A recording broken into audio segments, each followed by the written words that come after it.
నోటికి ఎంత వస్తే అంత. ఎందుకంటే వాళ్ళు పాపం ఐడెంటిటీ క్రైసిస్లో ఉన్నారు. ఎవరైతే ఇవాళ కేసీఆర్ గారిని దూషించి ఏదో 4 మాటలు కేసీఆర్ గారిని పైశాచిక ఆనందం పొందే ముఖ్యమంత్రి ఉన్నాడో పాపం ఆయనకు ఐడెంటిటీ క్రైసిస్ ఉన్నది. ఐడెంటిటీ క్రైసిస్ అంటే ఆంగ్లం ఎక్కువైపోయింది. ఐడెంటిటీ క్రైసిస్ అంటే తెలుగులో చెప్తే ఆయన ఎవడు దేక్తలేడు, ఎవడు గుర్తుపడతలేడు.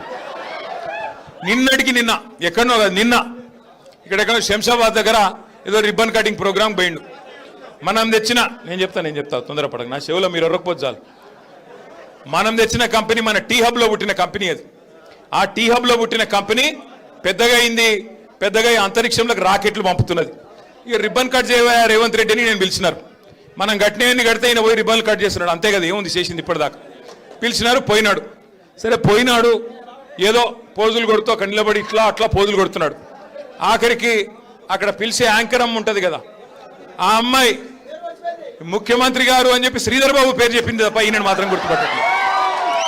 ఇది మొదటిసారి కాదు, చివరిసారి అంతకంటే కాదు. 2.5 ఏళ్ళు అయిపోయింది.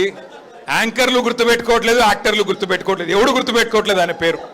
ప్రజలైతే ఆయన పేరు తీస్తేనే బూతులో వర్షం కురిపిస్తున్నారు.